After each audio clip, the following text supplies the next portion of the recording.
बच्चों, आज के इस वीडियो में आपका बहुत बहुत स्वागत है। मैं आपको लंका विजय पाठ की पुनरावृत्ति करा रही हूँ। पेज नंबर 75 है, जिसमें कि मैंने आपको कुंभकर्ण की मृत्यु तक की बातें बता दी थी कि वो कुंभकर्ण जो 6 महीने सोता था और 6 महीने जागता था, जिसको जगाने के लिए रावण ने बहुत प्रयास किया। ढोल नगाड़े पीटना, सैनिकों का उसके ऊपर चढ़ चढ़ करके कूदना, किस किस प्रयासों के बाद, कितने अधिक प्रयासों के बाद अंततः रावण की नींद टूटी। लेकिन उसका भी फायदा, कुंभकर्ण की नींद टूटी क्योंकि इसका भी फायदा रावण को नहीं मिला। इसलिए नहीं मिला कि रावण ने अनिष्ट का रास्ता अपनाया था, कुल के वंश के रास्ते को पकड़ लिया था और अंततः उसके पास कोई उपाय नहीं था कि वो बचा पाता अपने कुल को। राम ने तो अंततः अंगद को भेज करके भी इस बात को समझाने की कोशिश की कि सीता को लौटाकर सारा बैर खत्म कर दो, लेकिन रावण इस बात को मानने को तैयार नहीं था। उसे लग रहा था कि बस किसी भी तरह से जीत हासिल करनी है, जो कहीं से संभव नहीं था। एक के बाद एक वीर मारे जा रहे थे, कोई उपाय नहीं था कि वो अपने आप को सुरक्षित रख पाता। जब सेनाएं समुद्र पार करके लंका में पहुंची, तभी वहां पर भय का वातावरण बन गया था। भयानक युद्ध हो रहा था। छत विछत लाशें, शव इधर उधर बिखरे पड़े थे। मेघनाथ ने राक्षस सेना को जब पीछे हटते देखा तो उसे लगता है कि अब किसी तरह इनको बल प्रदान करना है।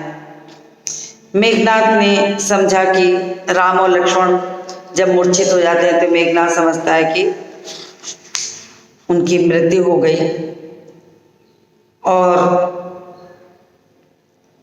रावण की सेना के महाबली एक एक करके मारे जा रहे थे। धूम्राक्ष मारा गया, अकंपन कुचल गया, प्रहस्त को नील ने मार दिया और धीरे धीरे करके सारी सेना के मुख्य महाबली मारे जा रहे थे। अब रावण को लगा कि महाबली कुंभकर्ण को जगाना चाहिए। कुंभकर्ण दुर्ग से बाहर आता है जब बड़ी मुश्किल से जगाने के बाद। वानर सेना में उसको देखते ही खलबली मच गई। उसे लगता है कि अब कोई और उपाय नहीं है और अंततः कुंभकर्ण के युद्ध में भी कुंभकर्ण अंत में मारा जाता है, धरती की गोद में समा गया। अब तो रावण निराश हो गया। यहीं से मैंने तो अभी तक पीछे की पुनरावृत्ति कराई है। कहानी को मैं जोड़ देती हूँ पिछले वीडियो से, ताकि आपको कहानी अधूरी न लगे। तो रावण निराश हो गया। कुंभकर्ण का जो उन्होंने सोच के रखा था कि कुंभकर्ण पर उन्हें बहुत गर्व था, कुंभकर्ण की मृत्यु के साथ ही ऐसा लगा कि उसका दाहिना हाथ कट गया। उसे लगा कि अब लंका में वीर रह ही नहीं गए, अब तो लंका अनाथ हो गई। विलाप करता है, रोता है, तड़पता है। रावण को अब सहारे की आवश्यकता होती है कि किस तरह से वो अपने आप को सुरक्षित करे। सारी लंका को भी सहारे की जरूरत है। तो मेघनाथ ने जब रावण को इस तरह से दुखी और विलाप करते देखा तो अंत में वो पिता को समझाने चला जाता है कि आप क्यों परेशान हैं, मेरे रहते आप क्यों चिंता करते हैं। अब मेघनाथ बहुत बलशाली था, इंद्रजीत था। उसने एक बार इंद्र को जीत लिया था, जिसके कारण उसका नाम इंद्रजीत पड़ा। और मेरे रहते आप क्यों चिंता करते हैं, मुझे युद्ध की अनुमति दें, मैं दोनों भाइयों को मारकर आपके चरण में रख दूंगा। उसने बहुत विश्वास दिलाया कि मैं दोनों भाइयों को समाप्त करके आपके चरणों में जीत दिखाऊंगा। और अंत में मेघनाद युद्ध भूमि में पहुंच जाता है। मेघनाद और लक्ष्मण का भीषण युद्ध होता है। मेघनाद बहुत पराक्रमी था। उसने एक बार इंद्र को परास्त कर दिया और इंद्रजित कहलाया। उसके बाणों ने कई प्रमुख वानरों को घायल कर दिया।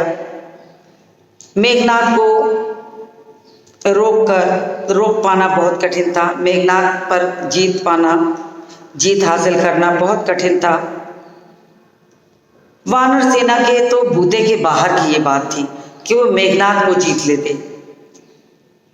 वो चक्रवात की तरह आता था। चक्रवात कहते हैं तेज गोल गोल चलने वाली हवाएं जिसके आगे कुछ भी टिक नहीं सकता। तो चक्रवात की तरह आता था, जो भी आसपास होता ध्वस्त कर देता, नष्ट कर देता। वानर सेना मेघनाद की गति और शक्ति से आश्चर्यचकित थी। उसे समझ में नहीं आ रहा था कि वो किस तरह से रक्षा करे इस लंका की सेना की। और लंका की सेना चढ़ी चली आ रही थी मेघनाद के बल पर। उसके मन में निराशा बैठती जा रही थी। तब लक्ष्मण ने उसे चुनौती दी। अब दोनों का निशाना अचूक। लक्ष्मण और मेघनाद का भयानक युद्ध हुआ। दोनों का निशाना अचूक। बाण हवा में टकराते, आपस में टकरा कर नष्ट हो जाते। कोई किसी को परास्त नहीं कर पा रहा था। अचानक लक्ष्मण का एक बाण उसे लगा, वो घायल हो गया, झुक गया। लक्ष्मण ने उसी झुके स्थिति में ही ताबड़तोड़ बाणों की वर्षा करना शुरू कर दिया। आगे बढ़ना बहुत कठिन था। मेघनाद पीछे मुड़ता है और उसे लगता है कि कहीं यहाँ से भाग करके महल में जाकर जान बचा लेनी चाहिए। लक्ष्मण बहुत दूर तक उनका पीछा करते हुए चले गए, रुके। मेघनाद को कोई रास्ता नहीं सूझा तो वो सीधे महल में घुस गया। अब लक्ष्मण को तो महल की संरचना का कुछ पता था नहीं, रास्ता भी नहीं मालूम था। तो विभीषण लक्ष्मण की दुविधा समझ गए कि लक्ष्मण को महल के अंदर की संरचना का कुछ भी पता नहीं है। इस कारण उन्होंने मेघनाद को छोड़ दिया है और अब उन्हें कोई और रास्ता बताने वाला भी नहीं है। तो उन्होंने विभीषण लक्ष्मण की दुविधा समझते ही उन्होंने एक गुप्त मार्ग दिखा दिया। शेष काम जो था वो आसान हो गया। अब मेघनाद महल में ही मारा गया। जब लक्ष्मण का सहारा विभीषण हो गए, जो लंकाधिराज के छोटे भाई हैं, जिन्हें लंका की पूरी जानकारी है, जब वो हो गए तो मेघनाद की मृत्यु तो सुनिश्चित थी।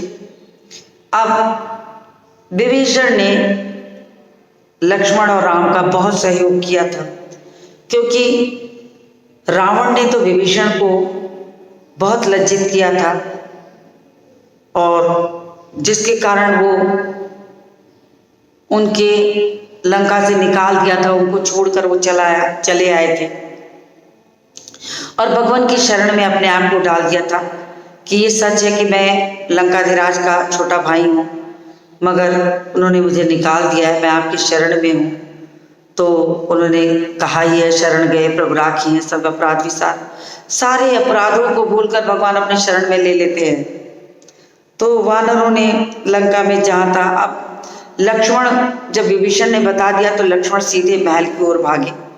जब लक्ष्मण महल की ओर भागे तो उनके पीछे पीछे वानर सेना भागी, हाथों में मशालें, जहाँ तहाँ आग लगाते हुए, चीज़ों को तहस नहस करते हुए वो निरंतर आगे बढ़ते जा रहे थे।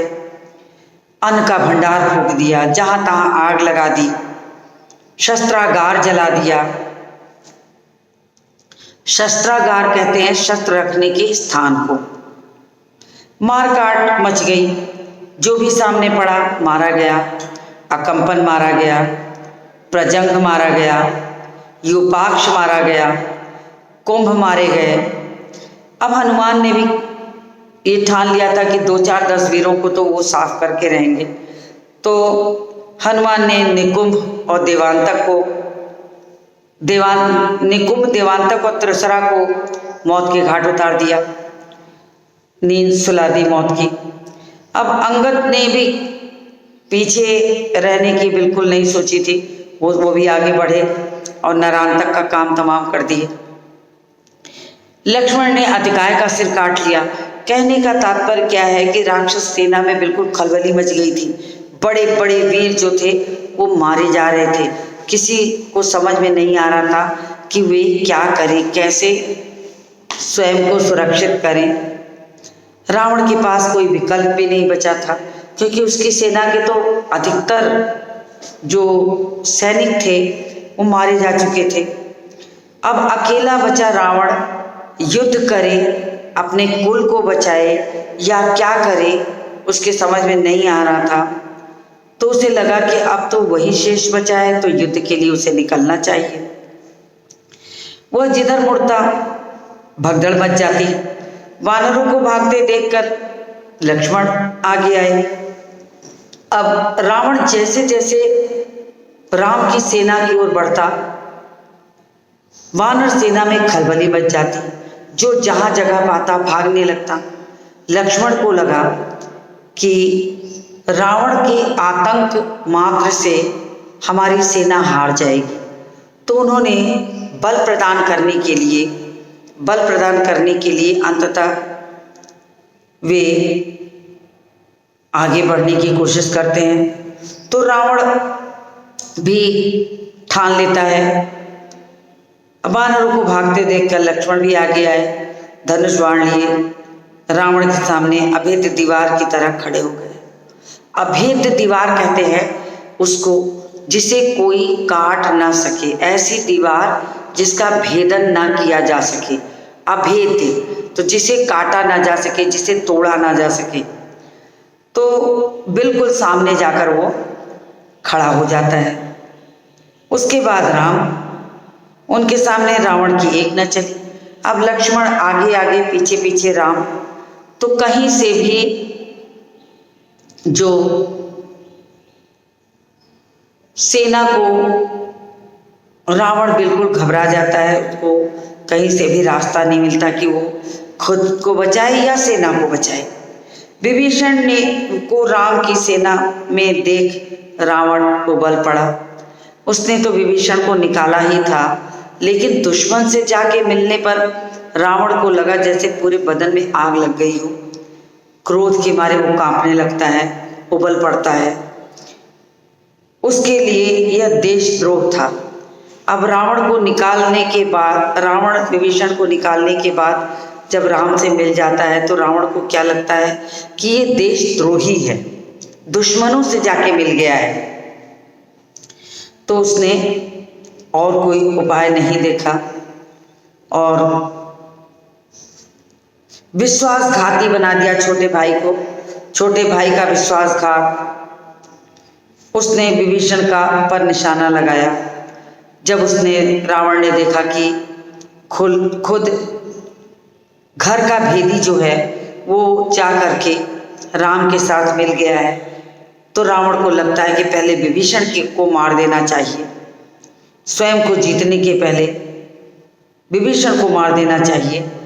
तो लक्ष्मण ने वह बाण बीच में ही काट दिया। जैसे ही रावण ने विभीषण को मारने के लिए बाण उठाया, लक्ष्मण ने विभीषण को बचा लिया। फिर उसके बाद उसने दूसरा घातक बाण चलाया। फिर लक्ष्मण बीच में आ गए। उन्होंने विभीषण को अपने पीछे छिपा लिया। जब लक्ष्मण को ये लगता है कि रावण विभीषण को नहीं छोड़ेगा और विभीषण की मृत्यु राम के लिए बहुत बड़े हानि की बात होती, क्योंकि लंका के बारे में विभीषण जितना जानते थे उतना कोई नहीं जानता था। इसलिए विभीषण की रक्षा का कार्य करना आवश्यक था। बाण लगते ही लक्ष्मण अचेत हो गए। अब रावण ने विभीषण को छोड़कर लगातार बाण वर्षा की लक्ष्मण के ऊपर।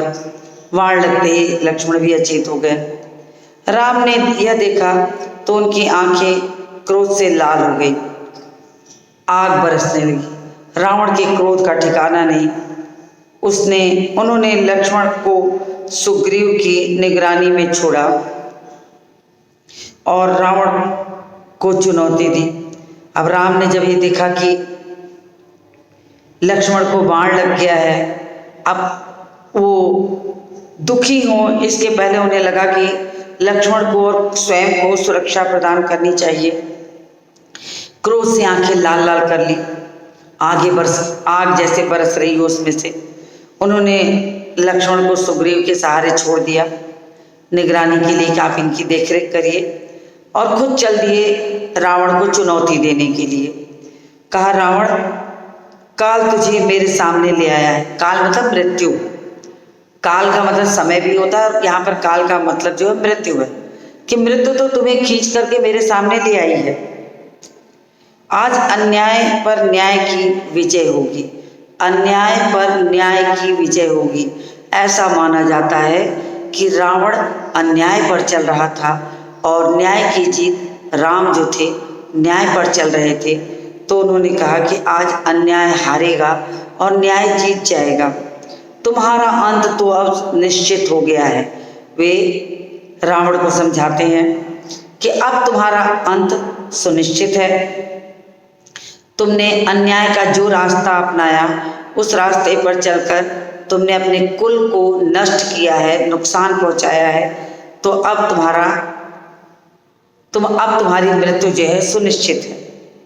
उधर हनुमान लक्ष्मण को उठाकर रण क्षेत्र से दूर ले जाते हैं। अब हनुमान को लगा कि रण क्षेत्र से लक्ष्मण को कहीं दूर ले जाना चाहिए विश्राम करने के लिए, क्योंकि उन्हें शक्ति लग चुकी थी, ऐसा माना जाता है। आपकी कहानी की जो कथा दी गई है उसमें काफ़ी तोड़ मरोड़ है, लेकिन फिर भी जो कथा आपको है इतनी भी अगर आप समझ लेंगे तो आपके लिए कोई कठिनाई नहीं होगी, मुख्य कहानी आपके समझ में आ जाएगी। तो हनुमान लक्ष्मण को उठाते हैं, रण क्षेत्र से दूर ले गए हैं और वैद्य सुषेण को बुलाया। अब वो जाते हैं राज वैद्य के घर। वैद्य सुषेण नाम रहता है, राज वैद्य रहते हैं। राज वैद्य की इनको संज्ञा मिली थी, उनका नाम था सुषेण। तो इनके पास जाते हैं। अब सुषेण वैद्य ने तो उनको देखते ही कहा कि लक्ष्मण को यदि एक दिन के अंदर 24 घंटे के अंदर संजीवनी बूटी मिल जाएगी तभी लक्ष्मण के प्राण बचेंगे, अन्यथा इन्हें कोई नहीं बचा सकता। हनुमान जी तो सुषेण वैद्य के पास जाकर पहले तो बहुत निवेदन करते हैं कि आप चिकित्सक हैं और आपके लिए तो रोगी कोई हो, किसी भी देश का हो, किसी भी स्थान का हो, आपका कर्तव्य यही कहता है कि आप उसकी रक्षा करें।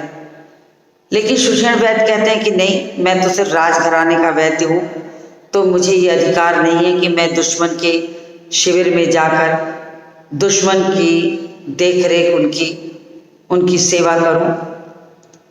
हनुमान ने बहुत समझाया मगर वो नहीं मानते हैं और अंततः वो क्या करते हैं, न मानने पर वो सुषेण वैद्य की कुटिया को ही उठा लेते हैं और उठाकर लेकर उस स्थान पर चले आते हैं जहाँ लक्ष्मण मूर्छित पड़े हैं।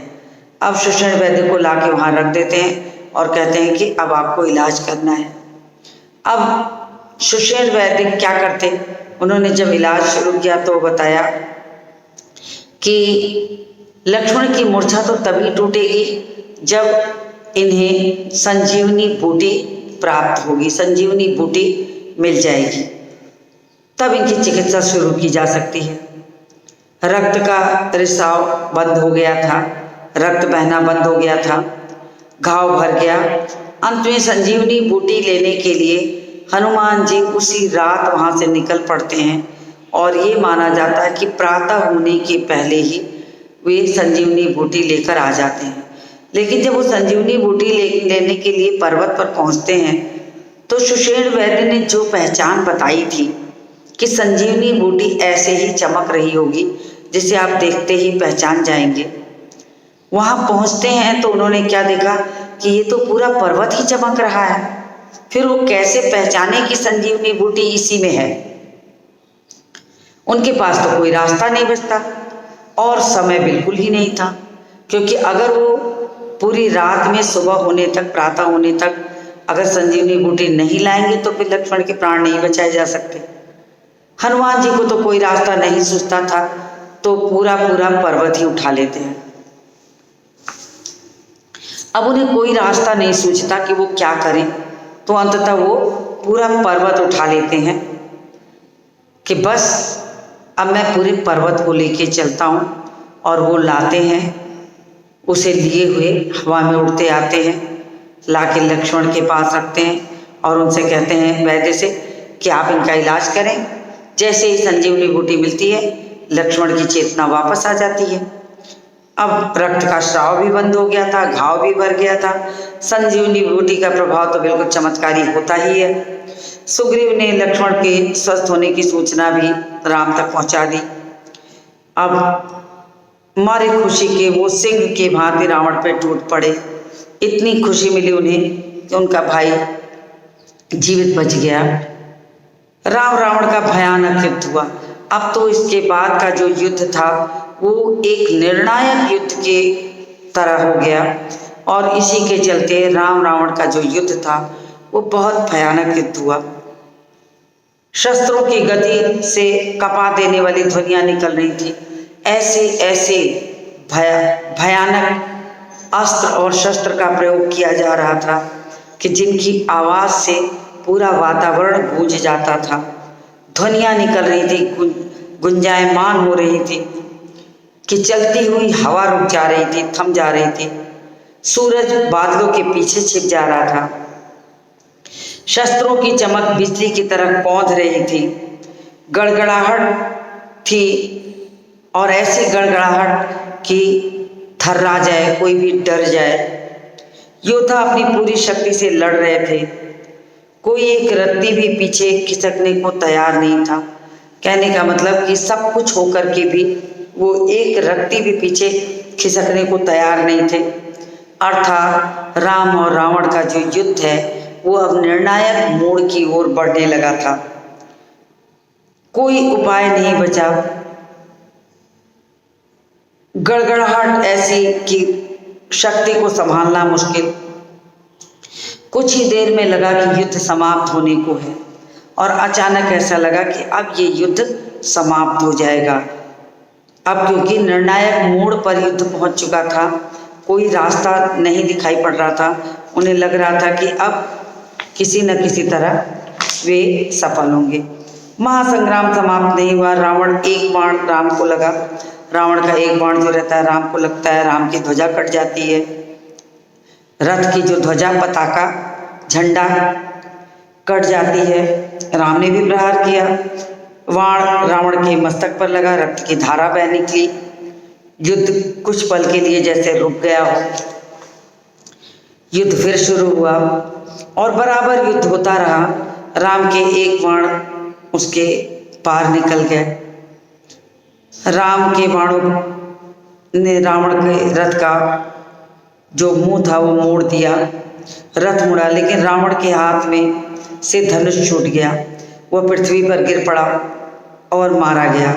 बची हुई राक्षस सेना बिल्कुल में हड़बड़ी मच गई। जो जिधर पाता उधर ही भागने का काम करने लगता। कुछ भागते हुए समुद्र में गिर गए। अब जो लंका विजय का मुख्य अभियान था वो तो पूरा हो गया। रावण के मरते ही लंका विजय का जो अभियान था वो पूरा हो गया। राम की जय जयकार होने लगी। और जैसा कि रामायण में बताया गया है कि विभीषण ने ही राम को रावण की मृत्यु का उपाय बताया था कि उसकी नाभि में अमृत है। अगर एक बाण आप उसकी नाभि में और एक बाण से उसके सारे सिर काटेंगे तभी रावण की मृत्यु होगी, अन्यथा रावण की मृत्यु नहीं हो सकती। राम ने वैसा ही किया और रावण मारा गया। रावण के मरते ही चारों ओर जय जयकार गूंजने लगी। कुछ समय पूर्व रण क्षेत्र एकदम बदल गया। शस्त्रों की टंकार की जगह किलकारियां ले ली। विजय की किलकारियां चारों ओर गूंज रही थी। वानर सेना उछल कूद करने लगी। युद्ध से लोग थक चुके थे और रावण के मरते ही जैसे उनकी खुशी का ठिकाना नहीं था। समुद्र से ठंडी ठंडी हवाएं चलने लगी। शस्त्रों से उत्पन्न गर्मी अब अपने साथ वो बहा ले गई और अंततः चारों ओर प्रसन्नता का स्वर्ग बिखर गया। इस बीच हनुमान अशोक वाटिका से लौट आए राम के पास। उन्होंने कहा, माता सीता लंका विजय का समाचार सुनकर प्रसन्न हुई और वो आपसे मिलने को अधीर हैं, यानी उनके अंदर धीरज अब टूट रहा है। आप शीघ्र ही उनको ले आइए। वो उनकी ओर मुड़े। राम उनकी ओर मुड़े और कहा, लंकापति सीता अब भी आपकी अशोक वाटिका में है। लंकापति का संबोधन इन्होंने विभीषण के लिए किया था, क्योंकि उन्होंने कहा था कि मैं रावण के मरते ही आपको लंका का राज्य दिला दूंगा। अब रावण की मृत्यु होते ही, चूंकि उन्होंने विभीषण के अभिषेक की तैयारी भी की, विभीषण के अभिषेक की तैयारी भी कर दी थी, इधर ये सूचना अशोक वाटिका में अकेली बैठी हुई सीता के पास पहुंच जाती है और रावण रण क्षेत्र में एक व्यक्ति सबसे दुखी था, शोक से व्याकुल था, विलाप करता हुआ। विभीषण जब रावण की मृत्यु को सुनता है तो व्याकुल होकर भाई के मृत शरीर के पास चला जाता है। विभीषण रोने लगते हैं तो राम ने उन्हें समझाया कि मित्र, शोक मत करो। रावण महान योद्धा था, उसकी अंत्येष्टि महानता के अनुरूप होनी चाहिए, इसलिए तुम छोटे भाई होने का हक निभाओ, उसकी अंत्येष्टि का इंतजाम करो। राम ने एक एक वानर का आभार भी व्यक्त किया, सुग्रीव को गले लगाया, क्योंकि राम को ये पता था कि बिना इतने लोगों के मदद के सीता की खोज करना आसान नहीं था। सुग्रीव का भी उपकार था, यद्यपि बाली को मार के राम ने पहले ही उस उपकार को जो उनके ऊपर था, उस एहसान को वो उतार दिए थे। लक्ष्मण ने विभीषण के राज्याभिषेक की तैयारी कर ली थी, चाहते थे कि रावण की अंत्येष्टि के बाद तुरंत ही विभीषण का राज तिलक हो जाए। उसमें विलंब करना बिल्कुल उचित नहीं था। तो उन्होंने हनुमान को बुलाया और सीधे सीधे अशोक वाटिका में जाने का निर्देश दे दिया कि अब आप अशोक वाटिका जाइए और संदेश दे दिए सीता को कि हमने लंका पर विजय प्राप्त कर ली है। अब तुम इस लंका के बंधन से मुक्त हो जाओगी, निश्चित हो जाओ, किसी भी तरीके से कोई कठिनाई नहीं आएगी और शीघ्र ये संदेश दे करके आ जाओ। इधर विभीषण के अंत्येष्टि से लौटने पर उनके राज्याभिषेक की भी तैयारी हो गई। विभीषण ने रावण की अंत्येष्टि की, छोटे भाई का हक निभाया और अंत्येष्टि से लौटने के बाद राज्याभिषेक की तैयारी होने लगी। लक्ष्मण राजमहल पहुंच गए। वानर स्वर्ण कलश में समुद्र का पानी भर भर के ला रहे थे। लक्ष्मण विभीषण के पास गए, उनके साथ लेकर वो राज सिंहासन तक गए। सोने का चमकता हुआ मुकुट उठाए और रत्नों और मणियों से जड़ा हुआ ये सुंदर सा सिंहासन, जिस पर कभी रावण विराजमान रहता था, आज वो प्रसन्नता पूर्वक मित्रता के बदले में जिस रावण ने विभीषण को लात मारकर सभा से निकाला था और राज्य से निकाला था, वो भगवान की शरण में चले गए और भगवान ने उन्हें शरण दिया, उनका सम्मान किया और आज रावण के मरने के बाद उन्हें उसी सिंहासन पर बिठाने की तैयारी भी राम की ही योजना थी। तो उन्होंने कहा कि मैं उनका राज्याभिषेक अपने हाथों से कर दूंगा। तो लक्ष्मण ने ये सारी चीज़ें तैयार कराई। रत्नों और मणियों से जटित सिंहासन पर समुद्र से उन्होंने सभासदों के सामने जल मंगवाया और विभीषण का अभिषेक प्रारंभ किया। अब विभीषण लंका के राजा हो गए। अब विभीषण को लंकाधिराज कहा जा सकता था और हनुमान जी इधर अशोक वाटिका में सीता को ये सूचना दे आए थे कि लंका पर विजय प्राप्त हो गई है। तब विभीषण भी वहीं आ जाते हैं और उन्होंने, राम ने कहा कि लंकापति सीता अभी भी आपकी अशोक वाटिका में है, उनके लाने की व्यवस्था करिए। वानर सेना में एकदम खुशी का ठिकाना नहीं। राम का निर्देश सुनते ही सब में उत्सुकता बढ़ गई, क्योंकि हनुमान को छोड़कर किसी ने भी सीता को देखा तक नहीं था। सीता आई तो सबकी कल्पनाओं से अधिक सुंदर थी, सुंदर, सौम्य, शांत। उस सुंदरता में 1 वर्ष बाद पति से मिलन की जो प्रसन्नता थी वो दिखाई पड़ रही थी और सीता का जो लंका के राज्य से अब उनका शुभ आगमन भगवान राम के पास हो जाता है। अब यहाँ से जो कथा शुरू होगी वो राम के राज्याभिषेक और वनवास की पूर्ण होने की कथा होगी। तो इसलिए मैं अब इसको अगले वीडियो में आपको पढ़ाऊंगी। तो आज के इस वीडियो को यही समाप्त करती हूँ और मिलती हूँ आपसे अगले वीडियो में।